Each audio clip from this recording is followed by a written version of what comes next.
En medio del abarrotado restaurante, mi esposa me señaló directamente a la cara y pronunció cada palabra con claridad. No interfieras más en su crianza. No es tu hijo. En ese momento, toda la sala quedó en silencio. El sonido de los cuchillos y tenedores, las risas, incluso la música de fondo, parecían haberse apagado. Solo esa frase permanecía, repitiéndose en mi cabeza, lenta y fríamente. No es tu hijo. Delante de mí estaba mi esposa, que lloró de gratitud cuando la adopté. A mi lado estaba la hija a la que llevé en brazos a urgencias, a la que enseñé a clavar clavos y para la que ahorré hasta el último céntimo para su futuro.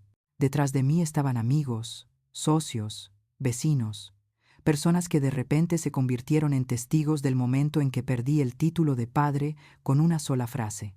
Lo miré. No se opone. No digas.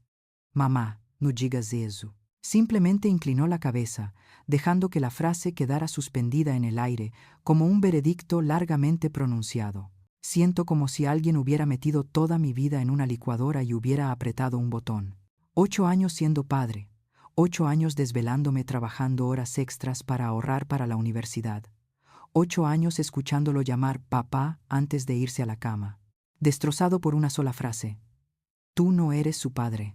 Pero yo no discuto, no grité. ¿Y qué pasa con las noches que lo llevé al hospital? Nada de golpear la mesa, nada de palabrotas, nada de salir del restaurante llorando como en las películas. Me limité a fruncir los labios, tragarme toda la humillación y pronunciar una frase muy corta. Bueno, de acuerdo no significa rendirse. Fue entonces cuando algo cambió en mi cabeza. Si no soy su padre, como dicen, entonces quizás sea hora de que deje de vivir como el único padre en esa casa. Cuando mi esposa se giró para disculparse con sus amigas porque soy un poco terca, cuando mi hija jugaba con el móvil debajo de la mesa, probablemente quejándose a sus amigas del viejo tacaño, me quedé allí sentado, en silencio, pero en mi cabeza un número seguía repitiéndose, 47,000. $47,000. Cada centavo que ahorré durante 8 años, recorté gastos en viajes, en compras personales y en placeres propios de la mediana edad, solo para recuperar su sonrisa el día que ingresó a la universidad, el fondo universitario al que toda la familia llama en broma el billete de salida de este barrio obrero. Antes pensaba que el dinero era prueba de que yo era su padre, aunque no estuviéramos emparentados. Pero aquella noche, en medio de aquel restaurante, la frase «no eres su padre» me hizo comprender una verdad mucho más dolorosa. A sus ojos, non fui padre. Solo soy una cartera que puede viajar. Y si yo fuera tan solo una cartera que pudiera caminar, ¿a quién pertenecen esos 47,000 dólares? Pertenece a su verdadero padre, que solo envía unos pocos dólares en vacaciones. ¿O acaso pertenece al hombre de 46 años, fontanero, que se levanta a las 5 de la mañana todos los días para ahorrar hasta el último céntimo para un fondo llamado el futuro de su hija? Me senté en la oscuridad del restaurante, escuchando el continuo ruido de cuchillos y tenedores chocando contra los platos, y el murmullo de voces que volvía. Intenté mantener una sonrisa educada en mi rostro. En mi mente, firmé en silencio una decisión que nadie conocía. Lo retiraré todo, no por odio, sino porque por primera vez en mi vida decidí creer lo que decían. Tú no eres su padre. Bueno, si no fuera su padre, a partir de ahora, dejaré de negociar como un padre. Antes de contarte qué hice con esos $47,000, quiero que entiendas una cosa. No soy el tipo de hombre que se levanta una mañana, odia a sus hijos, odia a su esposa y luego se marcha precipitadamente. Soy el tipo de persona que dedica la mitad de su vida a formar una familia, a amar a un hijo que no es pariente de sangre como yo. Tengo 46 años, soy fontanero y he construido un negocio estable desde cero. Tenía una casa pequeña, un garaje lleno de herramientas, y pensé que si al final de mi vida podía oír a mi hija llamarme papá en esa casa, sería suficiente. Solía creerlo, hasta aquel fatídico día en el restaurante. Pero no todo empezó en el restaurante. Todo comenzó una tarde soleada, durante una barbacoa en el patio trasero de la casa de un vecino, donde un hombre solitario de mediana edad vio por primera vez a una niña de 6 años que pedía permiso para comerse una hamburguesa. Y a partir de ese pequeño instante, mi vida dio un giro completamente diferente. Tenemos que volver a ese día. El día que conocí a la madre y al hijo por primera vez, asumí voluntariamente el papel de padre, papel que luego ellos destrozarían con una sola frase. Ese día, el patio del vecino resonaba con risas. Se percibía el olor a carne asada, el bullicio de los niños corriendo y jugando, el tintineo de las copas de los adultos y la música latina que sonaba suavemente desde un viejo altavoz. Todos estaban en parejas y familias. Solo yo, el hombre de mediana edad de pie junto a la parrilla, con una lata de cerveza en la mano, diciendo unas palabras amables sobre el clima, para luego volver a guardar silencio. Tengo 46 años, una casa, un coche y un taller de fontanería próspero, pero nadie me espera a que vuelva a casa. Ya estaba acostumbrada a las cenas con solo la televisión encendida, acostumbrada a la cama grande que siempre estaba medio vacía.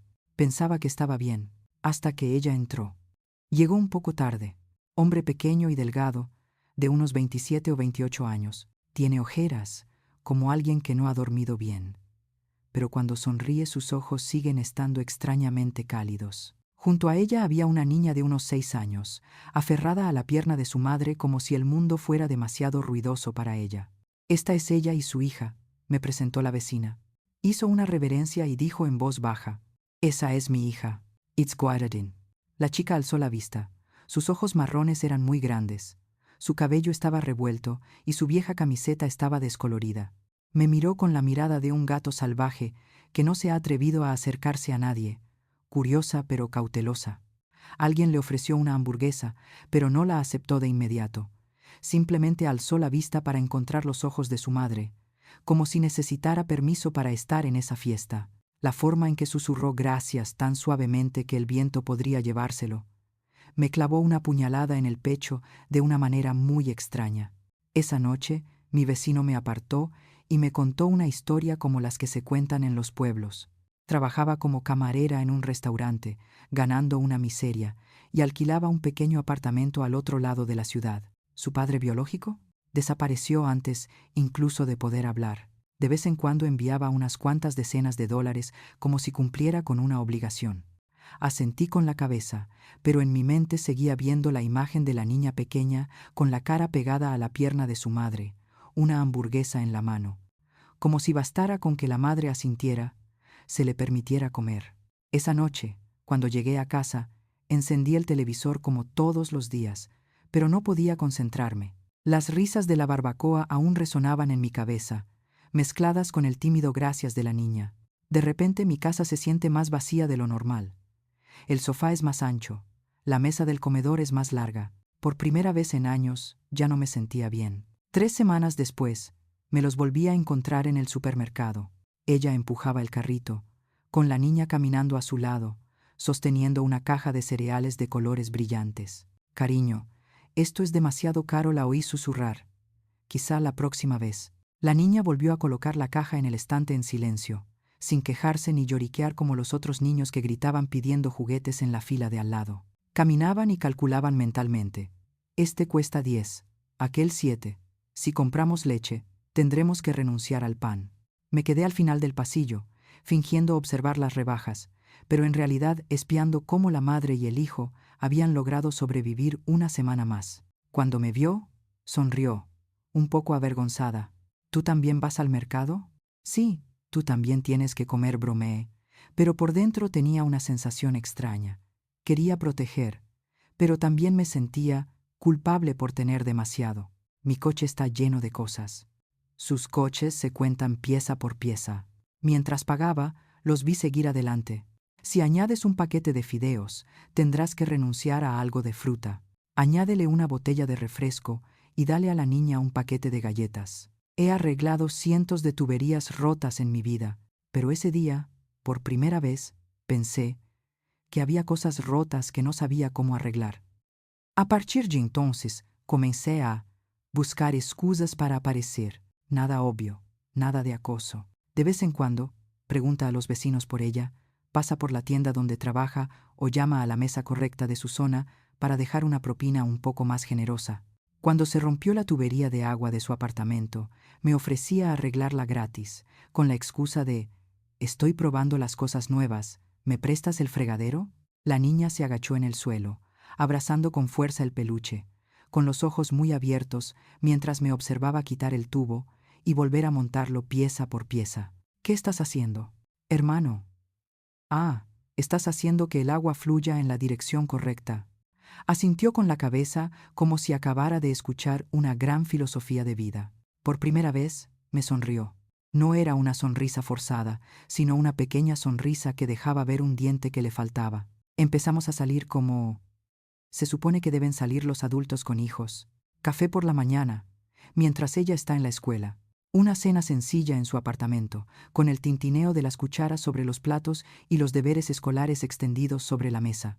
Un día, mientras estábamos sentados charlando en la cocina, ella dibujaba en el salón. El ladillo. Tengo miedo. No quiero que otro hombre entre en su vida y luego desaparezca. I'm sorry. Guardé silencio durante un largo rato. Luego dije, no puedo prometer que seré perfecta, pero no soy del tipo de persona que huye solo porque las cosas se ponen un poco difíciles. Yo también tengo mis propios miedos. Temo a ser solo un reemplazo. Temo que algún día, si mi padre biológico regresa, me hagan a un lado como si fuera un mueble viejo. Pero cada vez que me seguía al garaje, haciendo preguntas inocentes sobre el martillo y la llave inglesa, cada vez que inclinaba la cabeza y me llamaba por mi nombre cariñoso, tío, algo en mi corazón se ablandó. El día en que todo cambió de verdad, sonó mi teléfono mientras estaba debajo del fregadero de la casa de huéspedes, con las manos cubiertas de aceite y agua. ¿Eres el padre del bebé X? Voz femenina, profesional, ligeramente urgente. ¿Yo? ¿Soy? Tartamudeé. Somos enfermeras escolares. Su hija se cayó en el patio de recreo y le sangra mucho la rodilla. No podemos contactar con su madre. Usted es nuestro segundo contacto de emergencia. Mireia. Contacto de emergencia. I am. Dos frases me daban vueltas en la cabeza mientras me golpeaba la cabeza contra el borde del armario. Salía rápidamente a gatas y metía todas mis herramientas en la bolsa.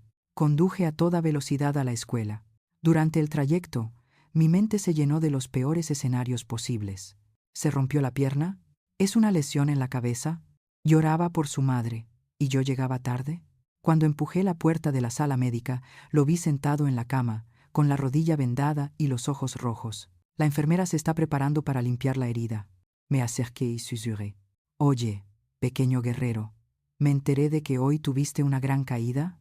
Se giró para mirarme, solo por un segundo, pero en ese segundo sus ojos cambiaron. Ya no tiene la mirada de un niño con miedo a los extraños, pero eran los ojos de un niño que se daba cuenta. Esta persona vino por mí, porque soy importante. Extendió la mano. ¿Puedo tomar tu mano? Por supuesto, respondí, intentando ocultar el temblor de mis manos. Mientras la enfermera limpiaba la herida, apretó los dientes y me apretó la mano. Sin llantos, sin gritos, solo temblores. Cuando llegó el momento de ponerle la venda, me miró, con sus ojos marrones humedecidos por las lágrimas, y pronunció dos palabras que cambiaron mi vida por completo. Gracias, papá. No es tío. No hace falta nombrarlo. Me llamaba papá, con la misma naturalidad con la que me lo había llamado así toda la vida. La enfermera fingió estar ocupada con los vendajes para no mirarnos directamente. Me atraganté. Me dolía el pecho como si alguien me lo apretara, pero era un dolor cálido, el dolor de algo que se llena después de tantos años de vacío. Claro, susurré. Papá está aquí. Esa noche, después de llevar a su madre y a la niña a casa, la pequeña se tumbó en el sofá, con las piernas apoyadas en la almohada, viendo dibujos animados y de vez en cuando, revisando el vendaje de su rodilla como si fuera una medalla. Me sacó al balcón a rastras, con las manos aún temblando. Siento no habértelo dicho, dijo. Te incluí en mis registros escolares como contacto de emergencia. Yo confiaba en ti. Me apoyé en la barandilla, mirando hacia la calle oscura. ¿Sabes cómo me llamó hoy? Ella sonrió, con los ojos rojos. Me lo dijo. Me dijo, llamé al número equivocado, pero no lo veo. Silencio durante mucho tiempo. Entonces ella me miró y preguntó en voz baja, ¿tienes miedo? Me refiero a ser padre. No como el amigo de mamá, sino padre. Tengo miedo. Miedo a no ser lo suficientemente bueno. Temo que algún día se arrepienta de haberme llamado así. Temo decepcionarlo, como lo hizo su padre biológico. Pero también sé que, si doy un paso atrás ahora, me arrepentiré el resto de mi vida. Por supuesto que sí, respondí. Pero tengo más miedo de otra cosa. ¿Qué? Tenía miedo de despertar un día y darme cuenta de que tenía la oportunidad de ser padre, pero por cobarde, la dejé pasar. Ella lloró.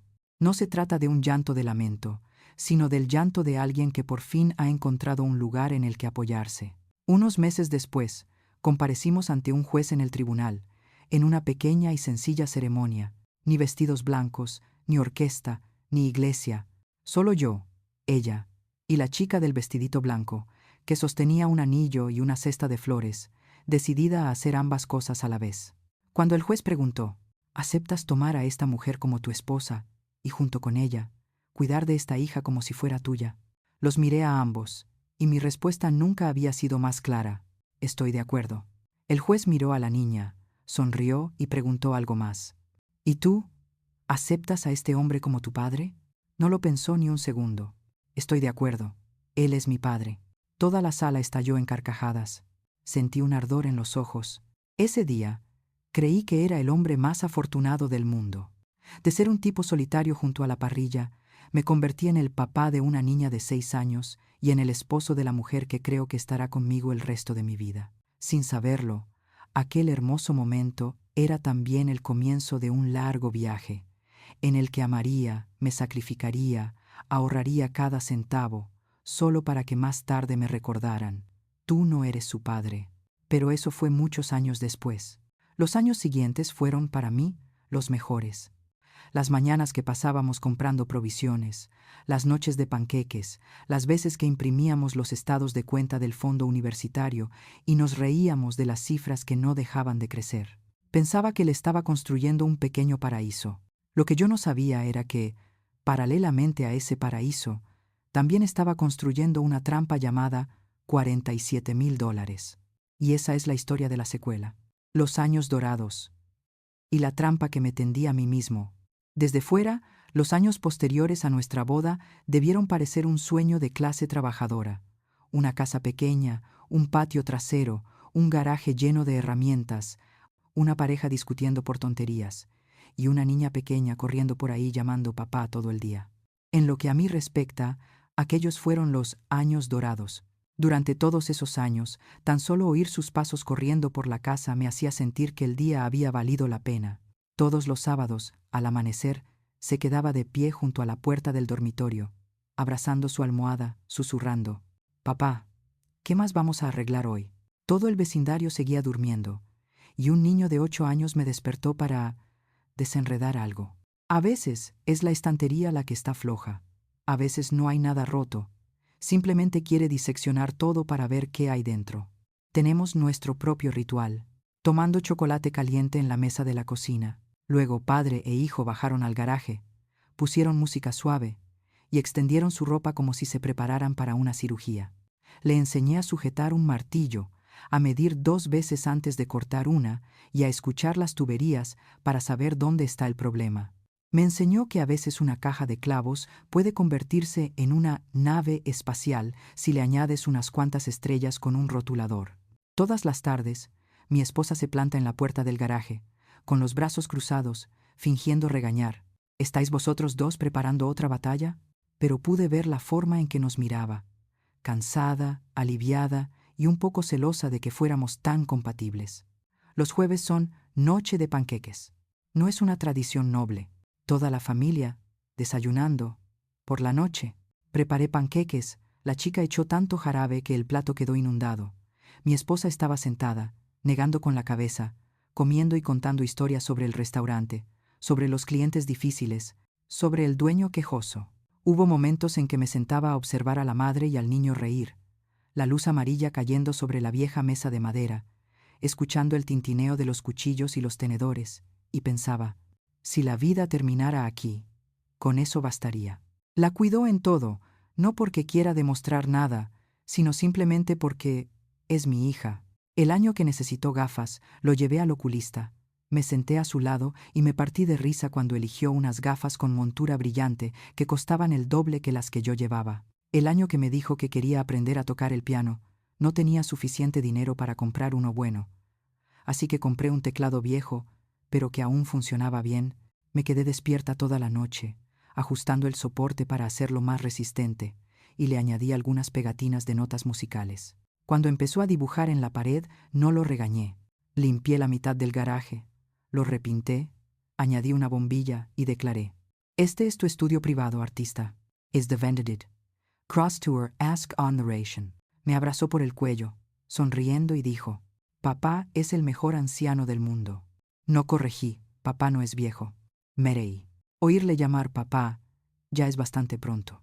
El fondo universitario comenzó con una idea muy simple. Una tarde, fui a arreglar las tuberías de un cliente mucho más rico que nosotros. En la habitación de su hija, las paredes están cubiertas de pósteres de importantes universidades. El escritorio está lleno de documentos y en un rincón hay una caja de regalo con las palabras «Fondo Universitario para mi futuro». De camino a casa, no dejaba de pensar en esa caja. Mi hija también se merece un futuro así. Al día siguiente, fui al banco y abrí una cuenta separada, a la que llamé Fondo para la Universidad. Al principio solo costaba $50. Para mucha gente, esa cantidad de dinero no significaba nada. Pero para mí, ese día fue como colocar el primer ladrillo de un puente que la sacaría de nuestra difícil vida. Cada mes transfiero más: 50, luego 100, luego 200. Cuando las cosas mejoraron, lo subí a $400. Recorté algunos de los míos. No te compres un coche nuevo aunque tus amigos estén cambiando de coche constantemente. No hago viajes largos, aunque a veces me muero de ganas de salir de la ciudad. Lo único que quiero comprar es un futuro para ello. Cada vez que recibo un extracto bancario, lo guardo y lo sujeto a una carpeta aparte. Un día, lo extendí todo sobre la mesa y llamé a mi esposa. Mirar. Contó cada línea, desde 5,000, 8,000, 12000. Cuando vio el número 30, 000, se giró y me abrazó con rigidez. «No todo el mundo puede hacer lo que tú haces», dijo. «Ella tiene suerte». Me reí, pero también sentí una ligera inquietud interior. De alguna manera, esa palabra afortunado me hizo pensar: ¿y yo qué? ¿Tengo suerte? ¿O estoy pagando un precio que nadie recordará? Sacudí la cabeza para alejar ese pensamiento. Luego, acepta más trabajos y trabaja horas extras. El bebé creció, al igual que el dinero en la cuenta. Empezó a hablar de la universidad, de ciudades lejanas, de escuelas famosas que veía en la televisión o en internet. Cada vez que ocurría algo así, abría el extracto para mostrarlo, señalando el número creciente. «¿Ves? No importa a dónde quieras ir, al menos no tendrás que empezar con una montaña de deudas». Me abrazó, sonriendo radiante. «Papá es el mejor». Pero luego, poco a poco, aparecieron pequeñas palabras que no noté en ese momento, pero que luego recordé. Esa fue la primera grieta. Una vez, volvió a casa después de jugar y le contó una historia a su compañero de clase. Su padre le dijo: «Si quieres ir a una buena escuela, necesitas dinero. Solo la gente rica va a esa escuela». Sonreí. «No necesariamente. La gente diligente también puede entrar. It's un puquero. Pero aún así, es mejor ser diligente y rico a la vez, papá. I dare you in the scream». Otro día, miró a su alrededor en la pequeña casa y susurró: «Ojalá tuviera una casa más grande en una zona mejor, como las casas de mis compañeros de clase». Acabo de responder: «Intento darte esa opción», pero en mi interior comencé a sentir que algo cambiaba. Ya no es aquella niña que tenía que pedir permiso a su madre para comerse una hamburguesa. Empieza a ver el mundo en términos de quién tiene más. En lo que a mí respecta, seguí ingresando dinero en esa cuenta, creyendo que estaba haciendo lo correcto. En realidad, el conflicto siempre ha estado ahí. Simplemente me negaba a mirarlo directamente. Mi esposa lo dijo muchas veces: «No tienes que preocuparte por todo. Déjame ayudarte». Negué con la cabeza. Lo entregué toda mi infancia. Déjà m'administrar el dinero. Los amigos se burlan. Si lo malcrías demasiado, se acostumbrará. Lo ignoré. Él lo entiende. No es un mal chico. I have fast in 95 saved, and mega fire 95 and D5 saved. Creía tanto en los sentimientos que había entre nosotros y no podía imaginar que algún día todas esas cifras de esa declaración se usarían en mi contra. No me imaginaba que, mientras asumía en silencio la responsabilidad de ser padre biológico, en algún lugar alguien estaba analizando mis gastos y llegando a las siguientes conclusiones. Ah, así que puede pagar más. Para cuando mi fondo universitario alcanzó los $47,000, prácticamente ya me sabía de memoria todas las operaciones bursátiles. Cada número es parte de mi vida. Un contrato de fontanería en pleno invierno.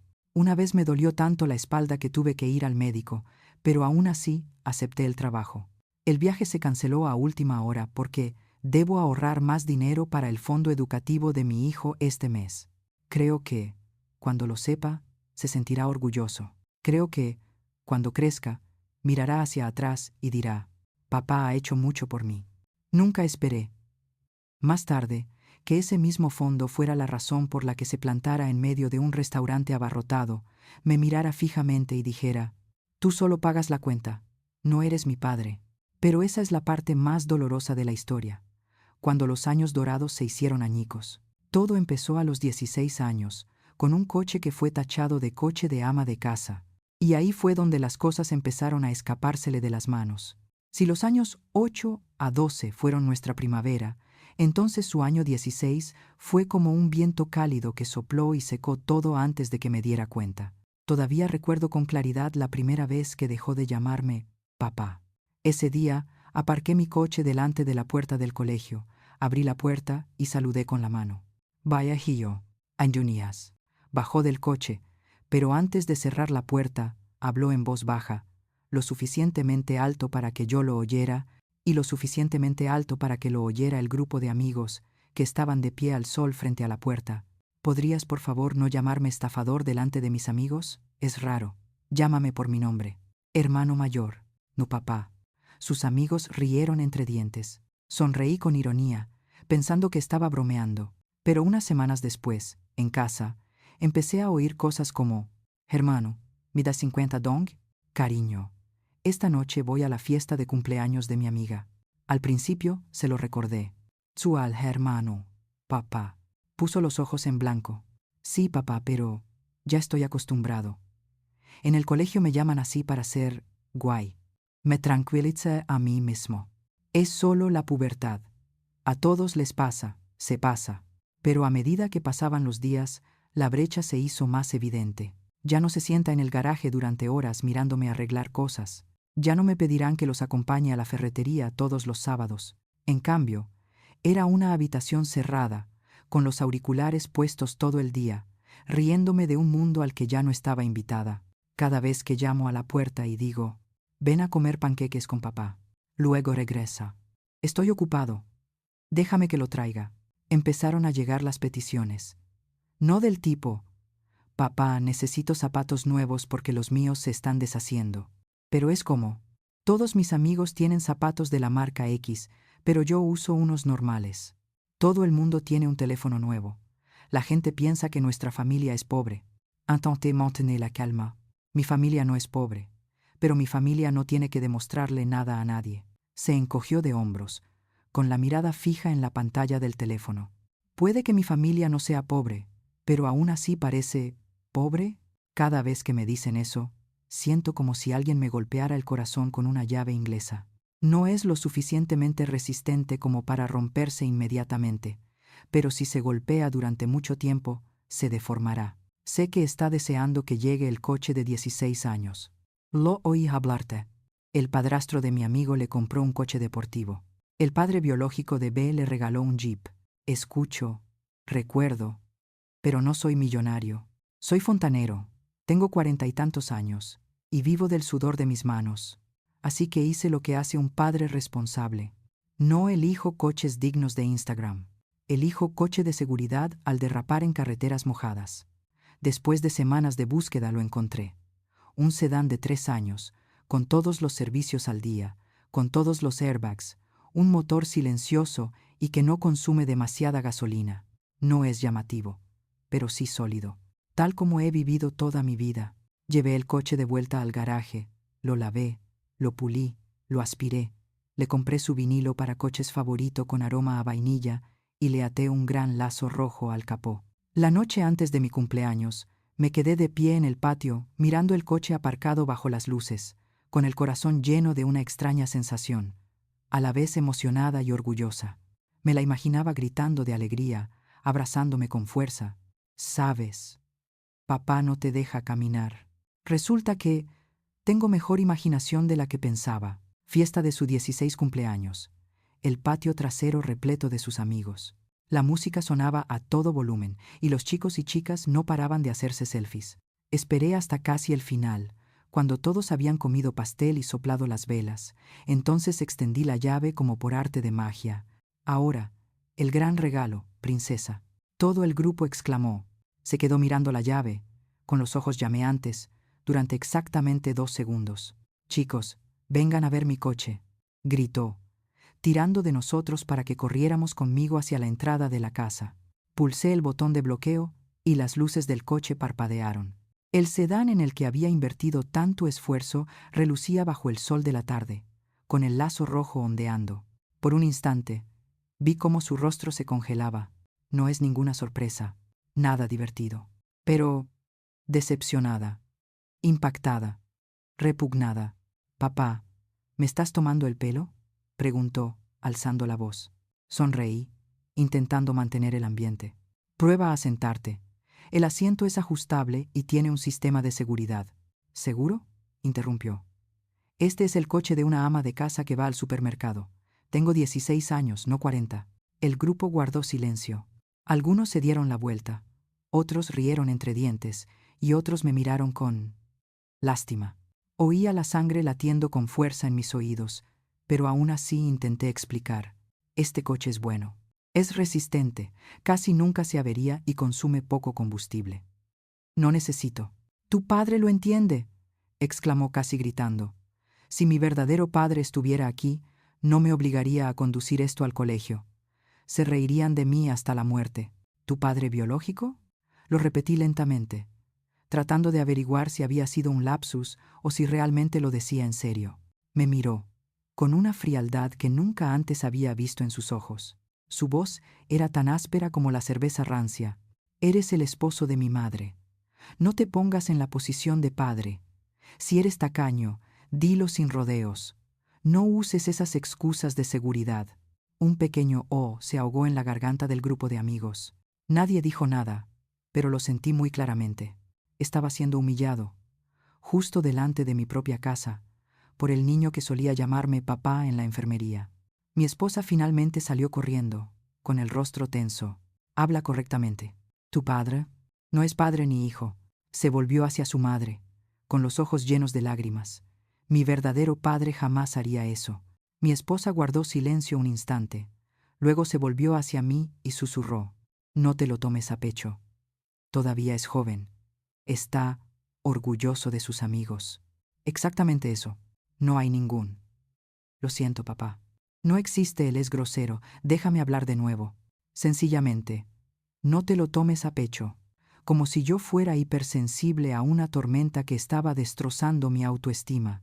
Esa noche, después de que la fiesta terminara en un ambiente incómodo, me senté sola en el coche del supermercado de la ama de casa, con las manos en el volante, mirando el lazo rojo que se había caído de un lado. Por el retrovisor vi a un hombre de mediana edad con los ojos inyectados en sangre y una sonrisa con los labios temblorosos. «Me guíe a mí mismo. Solo tiene 16 años. Ya pasará». Darkover Gating.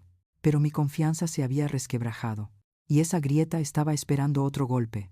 Esta vez no frente a una casa, sino en medio de un restaurante elegante. Unos meses después, salimos a cenar con un par de amigos que también son socios míos, a un restaurante de carnes al que suelo llevar a mis clientes. Ella no estaba en los planes esa noche. Él salió a cenar con amigos. Mi esposa se unió al grupo de amigos que estaban leyendo libros en la otra mesa. La comida transcurrió sin problemas hasta que se mencionó el tema de los estudios. Mi amigo suspiró y se rió. «Nuestra hija va a la universidad estatal, y la matrícula es tan cara que nos hace desmayar». Levanté mi copa, sintiéndome estúpidamente orgulloso. «Tenemos un poco de suerte. Empecé a ahorrar para ella cuando tenía 8 años. Ahora tenemos suficiente para enviarla a una buena escuela pública, sin deudas». Pensé que recibiría algunos comentarios del tipo: «¡Guau! Eres genial». En cambio, obtuve una sombra. Una voz resonó desde atrás.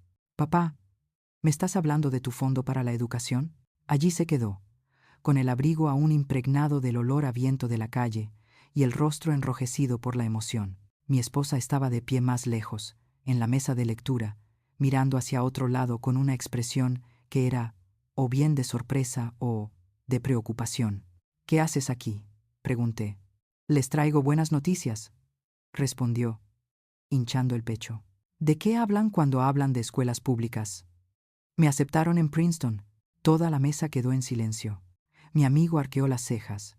Su esposa dejó el cuchillo, y sentí como si alguien me hubiera echado agua helada por la nuca. Princeton. Lo repetí, como si la palabra fuera un idioma extranjero. ¿Cuándo lo entregarás? Hace mucho tiempo, respondió, frunciendo ligeramente el ceño. Mamá y yo empezamos a preparar los papeles el otoño pasado. No queríamos decírselo demasiado pronto, por miedo a adelantarnos demasiado.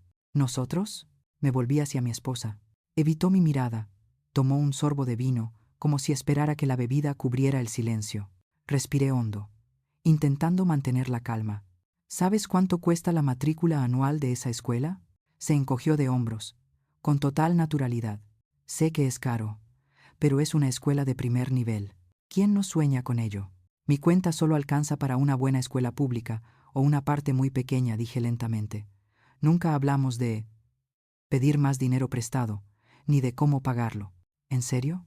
Se rió, pero fue una risa fría. Ahora mismo, delante de todo el mundo, ¿le vas a dar una charla sobre dinero a tu hijo? Mi amigo tosió suavemente, mirando hacia abajo a su plato. Nadie quería ser testigo, pero tampoco nadie se marchó. Podemos hablar de esto en casa, sugerí. Esto es muy importante, ¿verdad? Lo importante es que entré en la Ivy League, no en una de esas universidades públicas baratas que te gustan, interrumpió. La escuela pública no es barata, respondí, intentando mantener la calma. Ese era el plan que teníamos. ¿Cuál de nosotros? Me miró como si fuera una extraña. Nadie te pidió que hicieras un plan.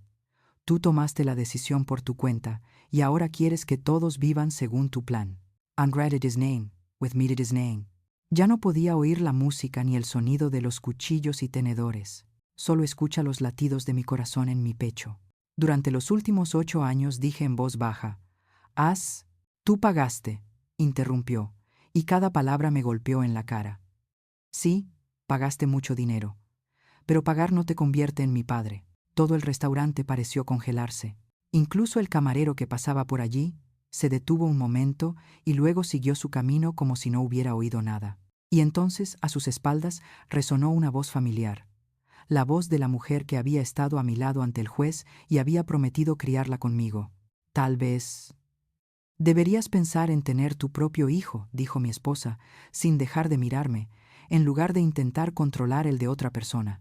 El hijo de otra persona. Esas palabras me calaron hondo, donde guardaba los recuerdos de las mañanas que pasaba remendando ropa con ella, las noches de panqueques, los estados de cuenta del fondo escolar, cuidadosamente apilados en el armario. No recuerdo qué comí, qué dije ni cómo pagué.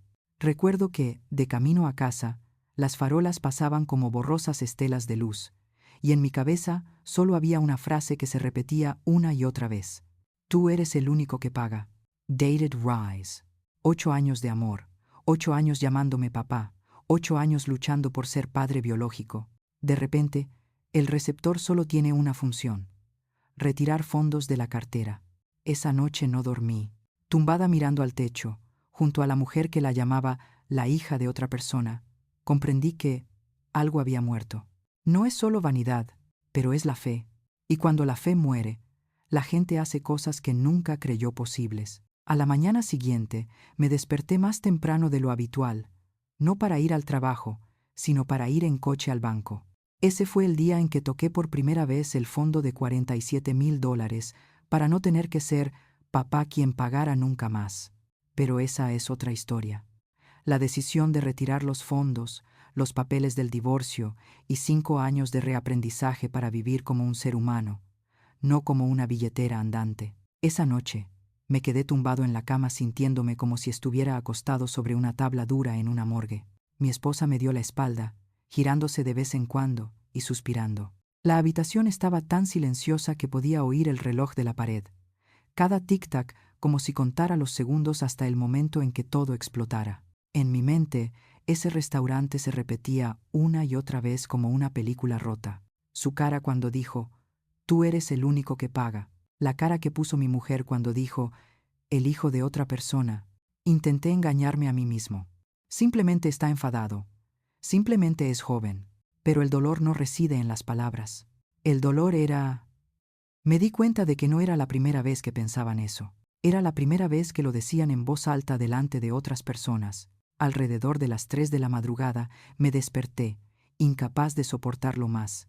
Entré en la cocina, cogí un poco de agua. Luego tomé el teléfono y llamé a mi mejor amigo, el chico que fue testigo de mi boda y que sostuvo a mi bebé cuando todavía le faltaban los dientes delanteros. «Oye, ¿sabes qué hora es?», gruñó adormilado. «Déjame hacerte una pregunta», dije sin rodeos. «Si criaras al hijo de alguien durante 8 años, lo cuidaras, pagaras su educación, sus facturas del hospital, todo, y luego, delante de todo el restaurante, dijeran que no eras su padre, que solo eras quien pagaba la cuenta, ¿seguirías pagando?». Al otro lado de la línea reinó el silencio durante un largo rato. Luego exhaló, larga y pesadamente. «Si fuera yo, probablemente pararía. No porque ya no lo ame, sino porque también tengo que amarme a mí misma. It's Dad, on the word». Esa frase fue como si alguien me hubiera abofeteado para despertarme. Siempre le digo a la gente, «Ella tiene suerte de tenerme».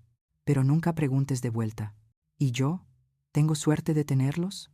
Por primera vez, acepté una verdad que había estado evitando durante años. En esta casa, soy el único que se considera su padre. A la mañana siguiente, antes incluso de que amaneciera, me vestí, salí del coche y conduje directamente al banco. El empleado, ya conocido, asintió y sonrió cortésmente. «¿Llegaste tan temprano? ¿Sigues gestionando la cuenta del fondo para la educación de tu hija?». Miré el nombre en la pantalla. La cuenta estaba a mi nombre, con la nota «Fondo Universitario, para nuestra hija». Junto a él aparecía la cifra, $47,000. Cada cero es parte de mi vida. Un turno extra. Dolor de espalda. Ni se te ocurra comprarte algo a ti mismo ni una sola vez. «¿Qué quieres hacer con esta cuenta?», preguntó. Tragué saliva. Una parte de mí quería huir. Quería seguir fingiendo que todo estaba bien, que con solo unos años más él se daría cuenta de que yo era su padre. Pero entonces volví a oír mi voz en el restaurante. Ahorré lo suficiente para la escuela pública. Y su voz respondió, «Las escuelas públicas son baratas». «Iron Pulis Canne». La voz de mi esposa, el hijo de otra persona. Respiré hondo. «Transfiérelo todo a mi cuenta de jubilación», dije. «Cierra esta». La empleada abrió mucho los ojos. «¿Estás segura? Esto es para tu hija». Me reí a carcajadas cuando oí las palabras, «tu hija». Ojalá hubieran pensado como ella anoche. No respondí con voz ronca. «Este es mi dinero, ganado con mucho esfuerzo, y anoche me dijeron muy claramente que no soy su padre». Parpadeos en la pantalla, unos cuantos clics del ratón, unas cuantas páginas impresas. Lo que me llevó 8 años a ahorrar se movió en menos de 10 minutos. Cuando firmé, todavía me temblaba la mano, no por arrepentimiento, pero como es la primera vez en todo este matrimonio, decido mantenerme de mi lado. Al salir del banco, me dirigí directamente al bufete de abogados. Leyó el expediente, hizo algunas preguntas, y luego habló directamente, sin andarse con rodeos como en una serie de televisión. «No eres el padre biológico. No hay papeles de adopción legales. No tienes la obligación legal de pagar su universidad». «¿Cuáles son mis obligaciones?», pregunté. «Si nos divorciamos, dividiremos los bienes conyugales. ¿Qué pasará con el fondo para la universidad?». Se encogió de hombros. «A tu nombre, constituido voluntariamente por ti, sin ningún compromiso legal. Puedes conservarlo o donarlo, según tu conciencia». Hasta la conciencia.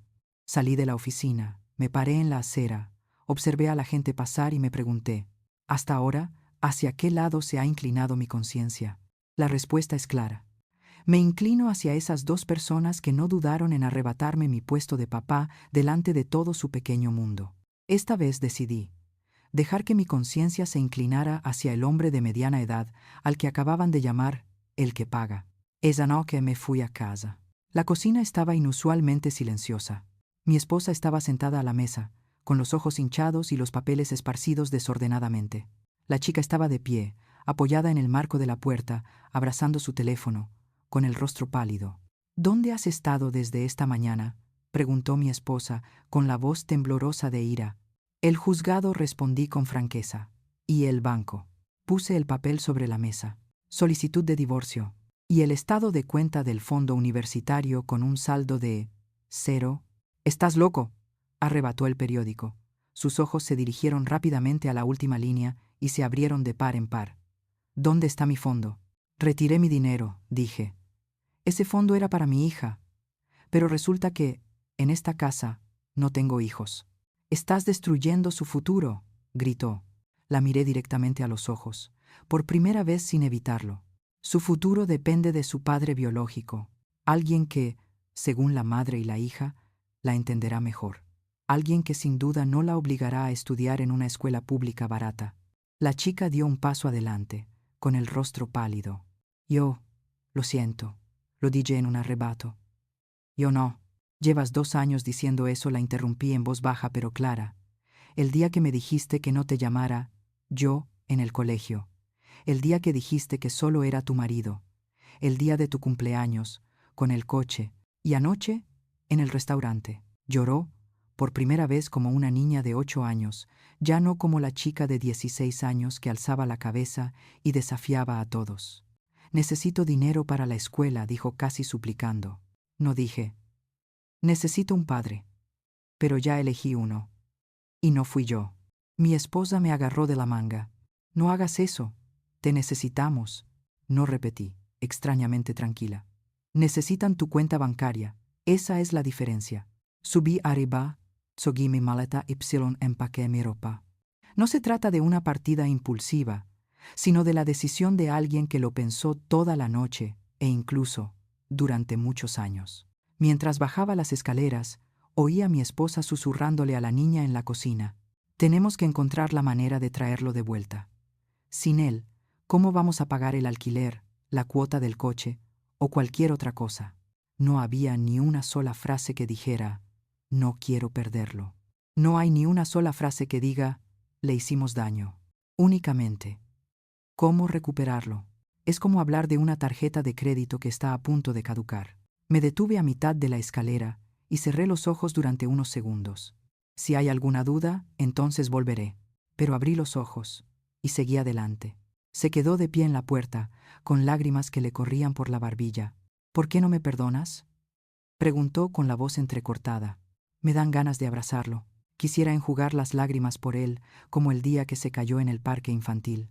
Quiero decir: «Papá, sigue aquí». Pero eso era pasado. Y ahora me ha enseñado la lección muchas veces. Si no eres mi padre, vive como si lo fueras. Porque hay palabras que, una vez dichas, no se pueden retractar, respondí. Y porque papá también es humano. Está cansado. Arrastré mi maleta y crucé el umbral. El sonido de la puerta al cerrarse tras de mí fue más suave de lo que esperaba. Pero por dentro sentí como si algo hubiera caído en un abismo muy profundo. Alquilé una casita al otro lado de la ciudad. La primera noche me senté en medio del salón, comiendo pizza de la caja, con la televisión encendida pero sin mirarla. Nada de discusiones, nada de portazos, nada de «eres un tacaño». Solo se oía el sonido de los cuchillos de pizza cortando, masticando y un silencio inquietante. Duele. No pretendo ser fuerte. Hubo noches en las que miré la vieja foto de los tres, preguntándome si, de haber aguantado un poco más, de haber tragado saliva un par de veces más, ¿seguiría existiendo esa familia? Pero entonces, cada mañana, cuando no tengo que esforzarme por adivinar si está de buen humor o de mal humor, cuando no tengo que contar cada centavo que se suma a las interminables decenas de gastos, empiezo a ver algo más. Luz, pongo todo mi empeño en mi trabajo.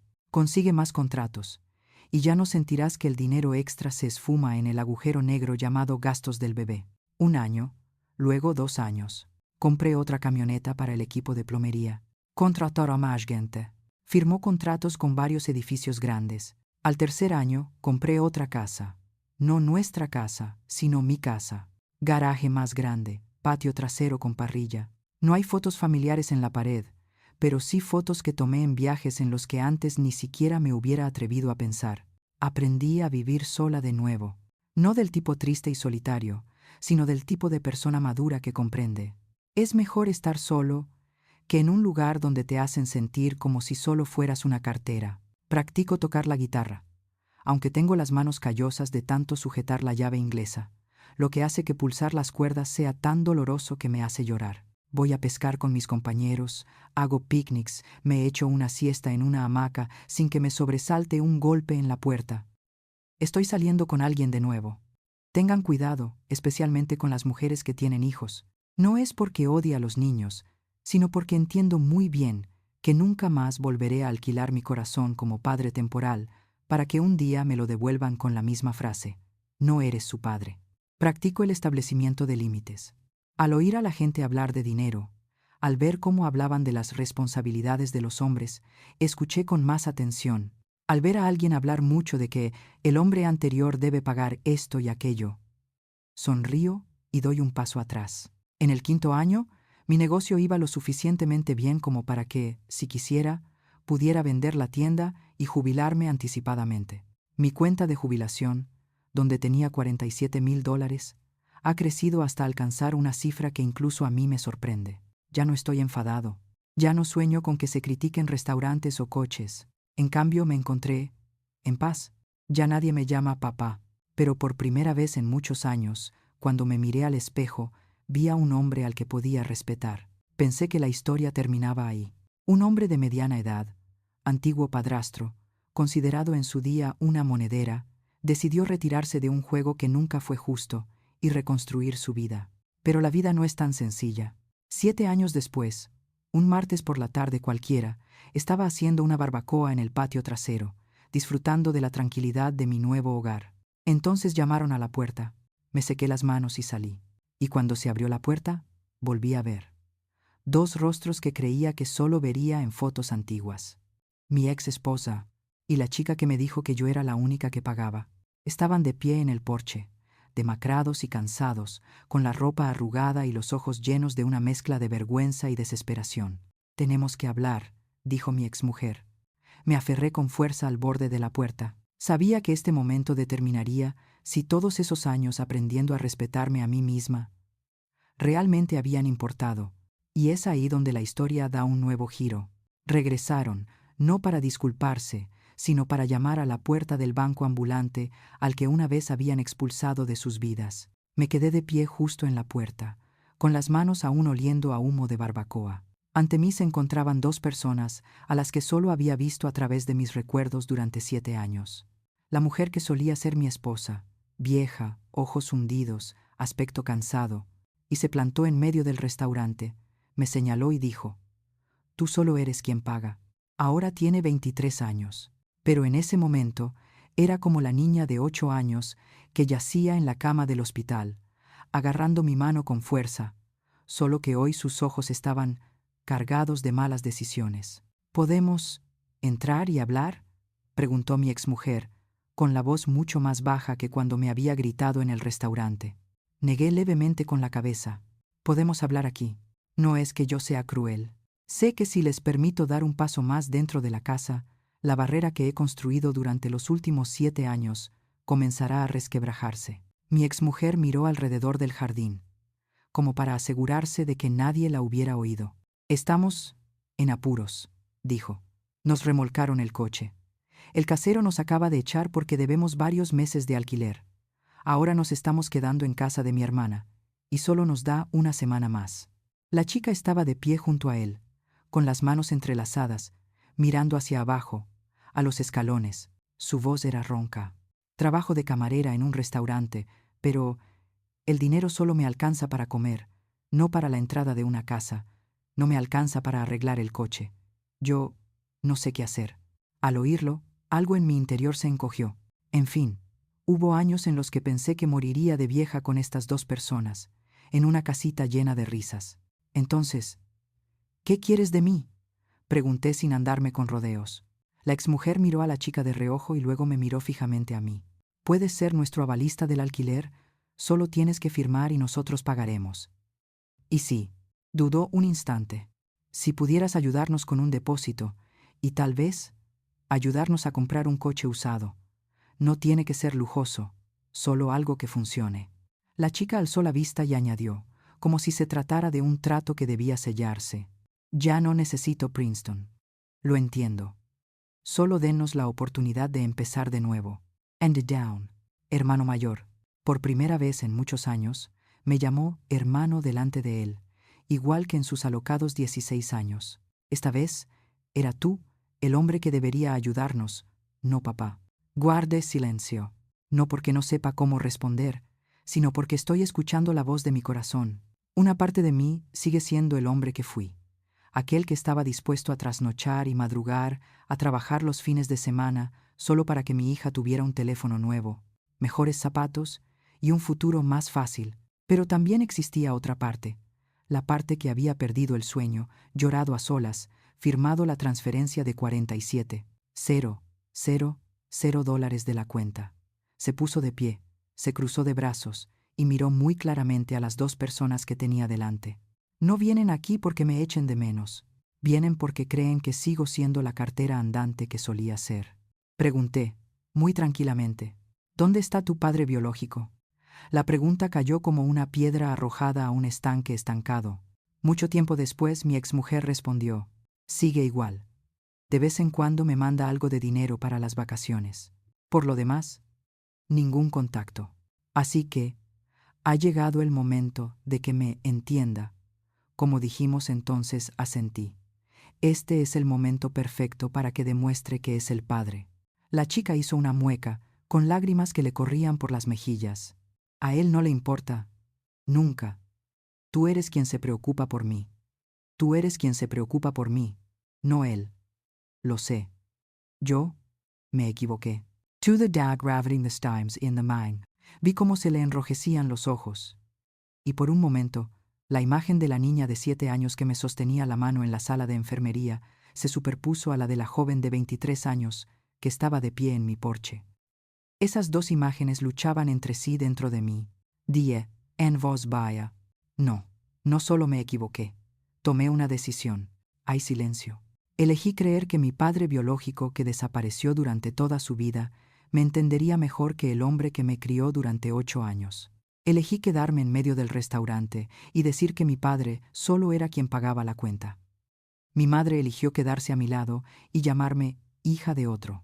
Mi exmujer interrumpió rápidamente. Hermano, estábamos tan enfadados en aquel momento, dijimos cosas horribles. Ahora sabemos que te necesitamos. Ese es el problema, interrumpí. ¿Te necesitamos? ¿No es que te apreciemos? Te necesitamos como necesitamos una firma, como necesitamos que alguien pague un depósito, como necesitamos que alguien firme un contrato de arrendamiento. Exhalé, sintiendo que finalmente había dicho lo que había estado atascado en mi garganta durante 7 años. Si hoy hubiéramos llamado a tu puerta para pedirte disculpas, para preguntarte cómo estabas, tal vez las cosas habrían sido diferentes. Pero vinimos a pedirte que vuelvas a fabricar una cartera andante. La única diferencia es que esta vez ya no eres tonto. Silencioso. El viento del exterior soplaba a través de la puerta, haciéndola temblar ligeramente. No te abandoné, dije, mirándolo fijamente a los ojos. Simplemente te devolví lo que dijiste. Dijiste que no era tu padre.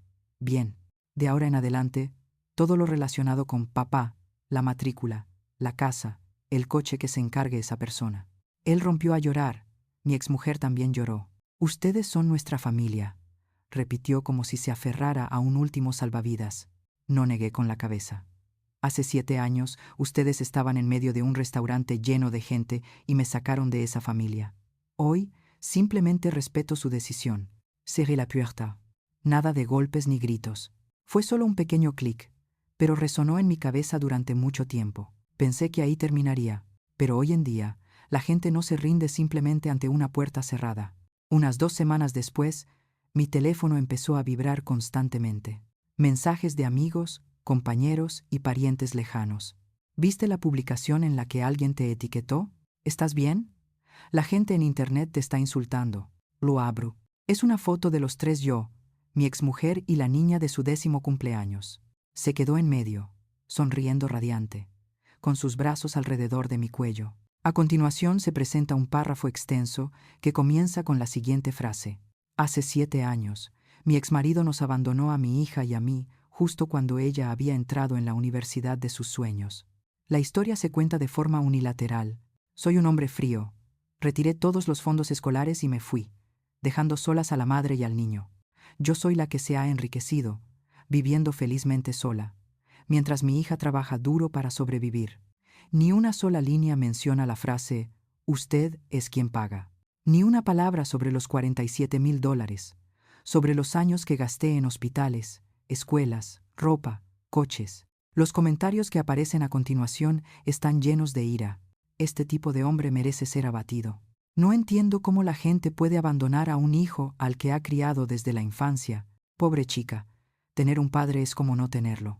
Leí, y mi corazón no hervía, sino que se hundía. Si hubiera sido antes, probablemente estaría enfadado, discutiría en la sección de comentarios y enviaría un mensaje privado a cada persona para explicarle. Pero los últimos 7 años me han enseñado una cosa. Es inútil discutir con las historias de los demás si uno no se atreve a contar la suya. Así que hice algo que ella no esperaba. Yo también me conecto a Internet, no para responder con insultos, pero para pagar la factura. Durante todo mi matrimonio, guardé muchas cosas, simplemente porque soy una persona precavida, con miedo de necesitarlas más adelante. Estado de cuenta del fondo escolar, archivo del hospital. El contrato de compra del coche que criticó, lo calificó de coche de ama de casa. La chica me envió un mensaje pidiéndome un teléfono nuevo, zapatos de marca, dinero para salir, sin preguntar ni una sola vez. ¿Estás cansado, papá? Me senté frente a la cámara, justo en mi nueva oficina, sin filtros bonitos, sin música de fondo triste. Solo había un hombre de mediana edad, mirando fijamente a la lente. He oído que hay una historia sobre mí en Internet en PC. Déjenme terminar. Hablé del día en que los conocí, sobre la primera vez que le llamaron papá en la enfermería, sobre el fondo de $47, comenzando con $50 al mes. Luego di la vuelta a cada hoja de papel, sin ánimo de difamar a nadie, sino para mostrar. No abandoné a un niño. Dejé un rol en el que la gente me decía muchas veces, tú no eres mi padre. Yo no soy quien le está quitando el dinero a mi hijo, simplemente le estoy quitando el dinero a un hombre al que le dijeron que solo era una billetera, y es hora de que esa billetera se cierre. No los maldigo, sin nombre, ningún detalle negativo. Yo simplemente digo la verdad, con pruebas. Sorprendentemente, esta vez el viento cambió de dirección. Los comentarios fueron cambiando gradualmente. Yo también soy madrastra y también siento que se están aprovechando de mí. Gracias por atreverte a alzar la voz. Las adolescentes pueden decir tonterías, pero los adultos que las acompañan no tienen permitido ayudarlas. No se puede obligar a un hombre a pagar eternamente por un hijo que cada vez que se enfada le dice, tú no eres mi padre. No todos están de mi lado. Algunas personas todavía piensan que deberías ayudarle una última vez de todos modos. Pero al menos por primera vez, la historia ya no es unilateral. No hice un segundo vídeo. No respondo a todos los comentarios. Terminé mi part y colgué. En cuanto al resto, lo dejo como está. 3 años después de aquella guerra en redes sociales, estaba almorzando con un cliente en un restaurante del centro cuando vi una figura familiar pasar junto a la puerta de cristal. Uniforme gris de camarero, cabello recogido en la nuca. Llevaba una bandeja de comida y caminaba con paso ligero pero cansado. Lo reconocí inmediatamente. La chica que tenía 23 años ese año ahora tiene 26. Ya no era la princesa Princeton de su propia imaginación, sino una joven que servía platos en un humilde restaurante. También me reconoció. 2 miradas se cruzaron a través de una gruesa capa de cristal. En un instante, lo vi todo. La niña de 8 años en la cama del hospital, la chica de 16 años quejándose de su coche, la chica de 23 años parada en mi porche, pidiéndome que firmara una garantía de alquiler. Todo se reduce a esa mirada. Hizo una pausa, con la bandeja temblando ligeramente en su mano. Sus labios se movieron. No pude oírlo, pero supongo que decía, disculpe, o hola, o a veces no hay palabras, solo un suspiro atascado en la garganta. Levanté la mano y asentí levemente. No te rías a carcajadas. No apartes la mirada. Un simple reconocimiento, tanto a lo bueno como a lo que no funcionó. Puedo levantarme, entrar, llamar de vuelta, hablar. Puedo aceptar una conversación tardía, una disculpa tardía, pero miré al cliente que estaba sentado frente a mí, que hablaba del nuevo contrato, del nuevo proyecto. Al mirarse en el espejo, este hombre de 53 años pasó muchos años aprendiendo a respetarse a sí mismo. Elijo quedarme quieta, no por odio, pero porque entiendo que hay capítulos en la vida que es mejor dejar en la página siguiente. Volví a asentir con la cabeza y luego retomé la conversación que había quedado inconclusa. Cuando me levanté para irme, no miré hacia la ventana.